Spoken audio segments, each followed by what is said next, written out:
Hello friends, संगीतार मंत्रा में मैं विजय कुमार आपका स्वागत करता हूं। और आज हम लोग बात करने वाले हैं साउंड एंड रेस्ट के बारे में।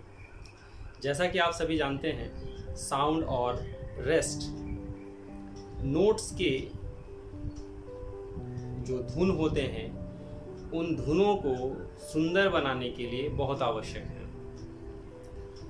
हमने पहले कक्षाओं में बात किया था स्वर कितने तरह के होते हैं और उनको किस तरह से गिटार पे हम लोग बजाते हैं या दिखाते हैं। हम लोग लिखने के लिए भी सीखे, स्टाफ नोटेशन को कैसे लिखा जाता है ये हमने सीखा है। आज के इस वीडियो में मैं आपसे बात करूंगा रेस्ट के बारे में और साउंड के बारे में। अर्थात जब हम बजाते हैं तो रेस्ट दो तरह से हम लोग इस्तेमाल करते हैं। वो रेस्ट कैसे लिखा जाता है और कैसे उस रेस्ट को हम लोग गिटार में उसका उपयोग करेंगे, ये जानना है। टाइम के साथ में जब हम लोग गिटार को बजाना सीखते हैं तो रेस्ट का बहुत महत्व होता है। रेस्ट आपके सुर को या ताल के साथ में आपके जो धुन है उसको निखारता है। तो अपनी धुन को निखारने के लिए और संगीत को और सुंदर बनाने के लिए आपको रेस्ट और साउंड कहाँ कैसे प्रस्तुत करना है इसके बारे में सीखेंगे। तो वीडियो में अंत तक बने रहें, सभी नोट्स को देखें। वीडियो के अंत में मैं उन नोट्स को कैसे बजाना है ये बताऊंगा और साथ ही आज से हम लोग चर्चा करेंगे कुछ धुनों, छोटे छोटे धुन आपको मैं सुनाया करूंगा, बजा कर दिखाया करूंगा। साथ में उसके स्टाफ नोटेशंस भी मैं प्रोवाइड करूंगा। आप ये स्टाफ नोट्स को अपनी नोटबुक में लिख लें और गिटार के साथ इसका प्रयोग करना चालू करें। मैं उम्मीद करता हूं कि 1 से 2 महीने में आप गिटार पूरी तरह से सीख जाएंगे। आप बहुत सारे YouTube चैनल्स आप लोगों ने फॉलो किए होंगे, देखे होंगे, लेकिन मेरा ये दावा है कि उनसे आपको सीखने में बहुत कठिनाई आती होगी। मेरा ये जो YouTube चैनल है इसमें मैं आपको हर तरह से गिटार को सीखने में मदद करूँगा। गिटार सीखना अगर चाहते हैं तो थोड़ा धैर्य रखना पड़ेगा और 2 से 3 महीने आपको कुछ नियमित अभ्यास करने पड़ेंगे जो कि फिंगर से रिलेटेड होंगे। आप ये करते हैं तो स्वतः ही आप गिटार में संगीत उत्पन्न करना सीख सकते हैं। मैं और भी बहुत सारे तरीके आपको बताऊंगा जिससे कि धुन आप प्रस्तुत कर पाएंगे, उत्पन्न कर पाएंगे। जो गीत की तरफ तुरंत भागते हैं, गिटार में जो सोचते हैं कि गीत को मैं तुरंत गिटार उठाऊंगा और बजना चालू हो जाएगा, ये पॉसिबल नहीं होता है। आपको मेहनत, प्रैक्टिस की आवश्यकता होती है। लगातार अभ्यास कीजिएगा तभी ये संभव हो पाएगा कि गिटार से आप धुन निकाल पाएंगे। तो मैं फिर से बोलूँगा, मेरी वीडियो को लाइक, शेयर, सब्सक्राइब करें, बेल आइकन दबाना ना भूलें और वीडियो को अंत तक जरूर देखें। आपको अवश्य ही लाभ मिलेगा, ये मैं आपको आश्वस्त करता हूँ। तो चलिए पहले हम लोग नोट्स को देख लेते हैं, कैसे नोट्स तैयार होते हैं, फिर हम उसको गिटार में बजा कर देखेंगे। Sound and rest. अभी हम लोग यहाँ साउंड एंड रेस्ट को लाइन पर रिप्रेजेंट करना सीखेंगे। ये नोट लाइन इसको बोला जाता है, आप जानते हैं ये नोट्स लाइन है। स्टेप नोटेशन इसी में लिखे जाते हैं। यहाँ मैंने एक एक भाग बना रखा है, यानी एक लाइन पर 4 भाग है, 1 2 3 4। इन चारों भागों को सेपरेटली इसको हम लोग बोलेंगे विभाग। 1 2 3 4 कुल मिलाकर 4 विभाग हमने यहाँ एक लाइन पर दिखाए हैं। विभागों को हम लोग एक बार भी बोल सकते हैं। तो 4 नोट का एक विभाग होता है। 4 नोट का एक विभाग होता है। तो यहाँ पर 4/4 का हम लोगों ने जिक्र किया है, यहाँ पर 3/4 का जिक्र हमने किया है।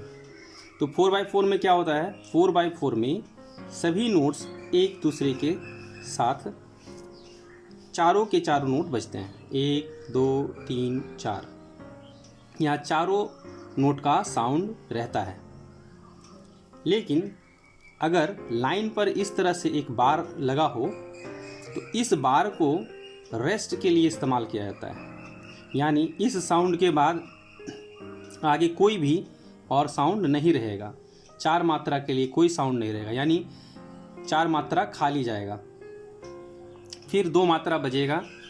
और ये नीचे से अगर कोई बार बना है, लाइन के ऊपर अगर कोई बार बनता है तो इस बार को हम लोग 2 मात्रा रेस्ट के लिए बोलते हैं।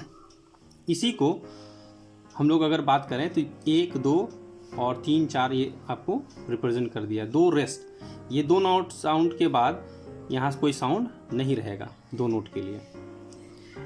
1 2 3 बजने के बाद यहाँ पर ये एक नोट है जो कि रेस्ट को रिप्रेजेंट करता है। ये 1 रेस्ट इसको हम लोग बोल सकते हैं, 1 रेस्ट। तो इस रेस्ट को हम लोग क्वार्टर रेस्ट भी बोलते हैं, 3/4 के फॉर्म में इसको रिप्रेजेंट करते हैं। यहाँ हम लोग इसको देख सकते हैं।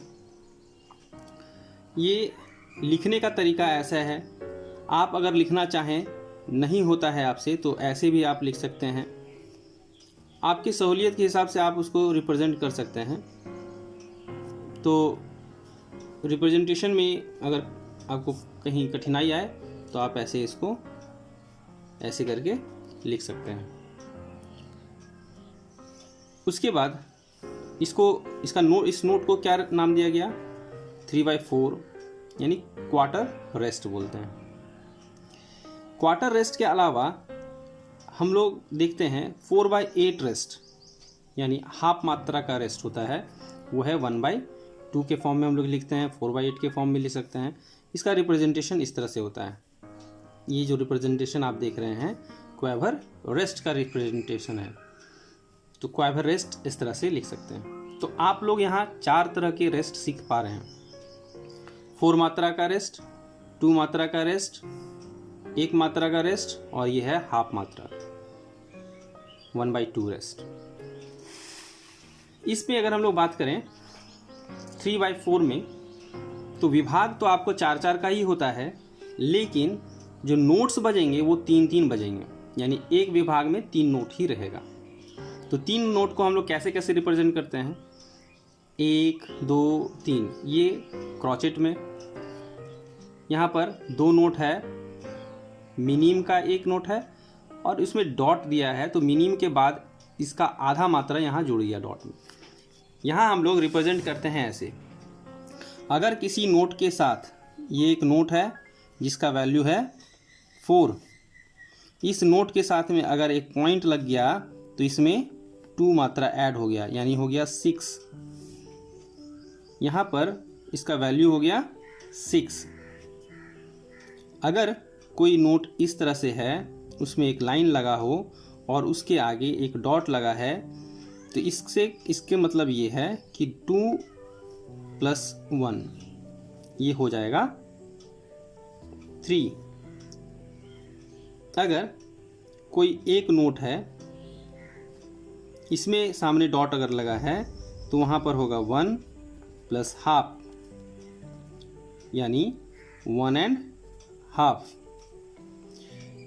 इस तरह से हम लोग नोट्स के साउंड को मेंटेन करते हैं, यानी यहाँ 6 मात्रा तक साउंड रहेगा, इसमें 3 मात्रा तक साउंड रहेगा, इसमें 1.5 मात्रा तक साउंड रहेगा, 1.5। तो आपको यहाँ पर साउंड, यहाँ रिप्रेजेंट साउंड, ठीक है। यहाँ पर हम लोग क्या बोलते हैं, इसको रिप्रेजेंट्स साउंड। यहाँ ये क्या रिप्रेजेंट कर रहा है, रिप्रेजेंट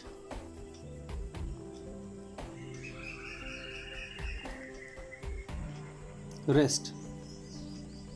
ये रेस्ट को रिप्रेजेंट करता है और ये साउंड को रिप्रेजेंट करता है। तो यहाँ पर देखें तो 1 2 3 3 नोट कंप्लीट। फिर यहाँ 2 and 1 3, यहाँ पर ऐसे भी लिख सकते हैं 2 and 3, इस तरह से 1 2 and 1 मात्रा का यहाँ रेस्ट है, तो ये हो गया 3। अगर हम लोग क्वेवर में देखें तो यहाँ पर हाफ हाफ नोट है, फिर एक नोट, फिर half note and then rest. इस तरह से रेस्ट को रिप्रेजेंट किया जाता है। कोई नोट अगर ऐसे लिखा गया हो, नीचे कोई नोट ऐसा लिखा है तो उसको इस तरह से डिनोट किया जाता है, आप सभी जानते हैं। और इसके साथ अगर रेस्ट है तो यहाँ पर रेस्ट लिख दीजिए, इस तरह से रेस्ट हो गया, ये एक मात्रा कंप्लीट हो गया। फिर अगर कोई नोट यहाँ पर ऐसा यहाँ पर है तो इस नोट को भी ऐसे हम लोग लिख सकते हैं, फिर यहाँ रेस्ट आप दिखा सकते हैं। इस तरह से ये 2 नोट हो गया। टोटल नोट कितने होने चाहिए? 3 नोट होने चाहिए। देन यहाँ पर एक और नोट हम लोग लिख सकते हैं इस तरह से। तो आप टोटल आपको लिखना होगा 3 4 है तो 3 नोट इसमें होने चाहिए, 1 नोट, 2 नोट और ये 3 नोट। तो रिप्रेजेंटेशन हम लोग इसी तरह से करते हैं। साउंड एंड रेस्ट का रिप्रेजेंटेशन यहाँ पर आपको मैंने बताया है।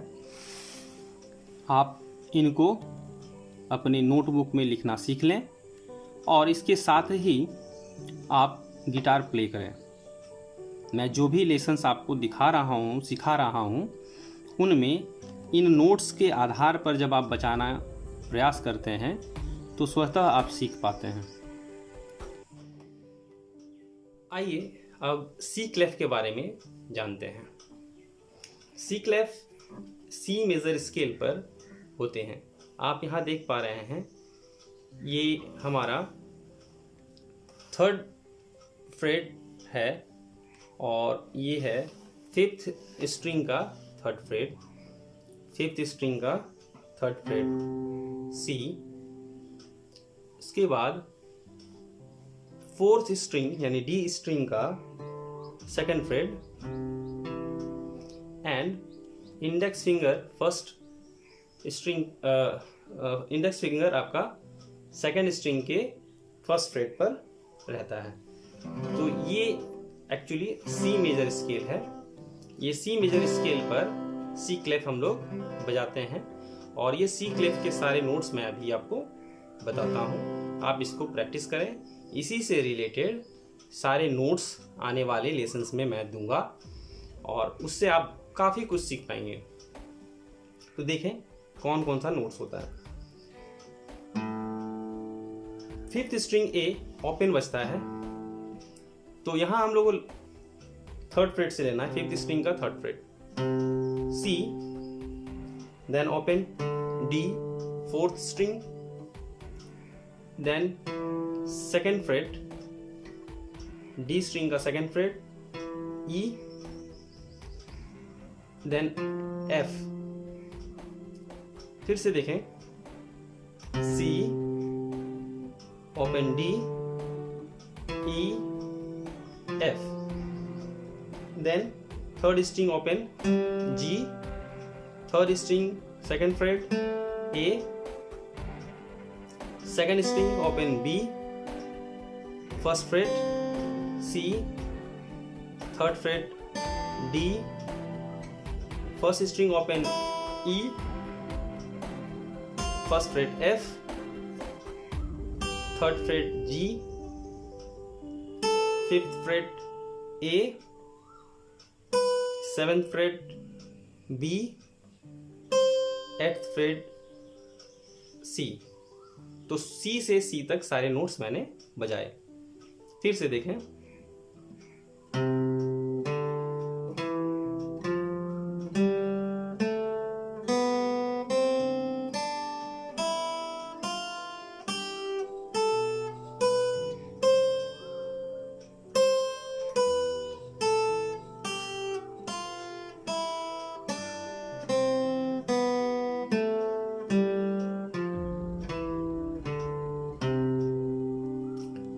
अगर हिंदी में क्लासिकल म्यूजिक के आधार पर हम लोग बात करें तो ये स अगर हम लोग उसको लेते हैं, स रे ग म प ध नि सा, ये मध्य का सी या स, मध्य का स है।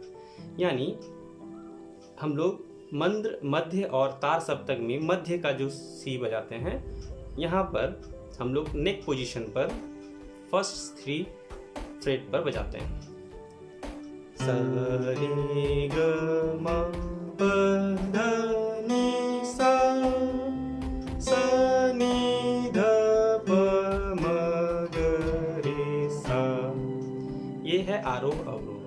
स रे ग म प ध नि सा, स नि ध प म ग रे सा।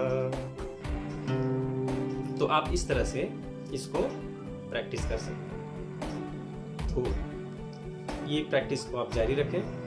अगर अंत में यहाँ सी के बाद आगे बढ़ाना चाहते हैं तो सी, डी, ई, एफ, जी, ए, बी, सी, ये तार सप्तक का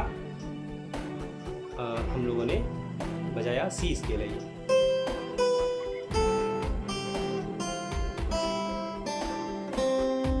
यहाँ से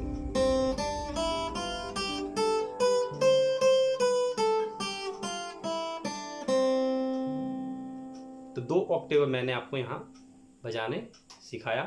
आप इसको अवश्य प्रैक्टिस करते रहें, आपको अवश्य लाभ मिलेगा। आप सबों का बहुत बहुत धन्यवाद। अगले लेसन के लिए बने रहे हमारे YouTube चैनल संगीतार मंत्रा के साथ।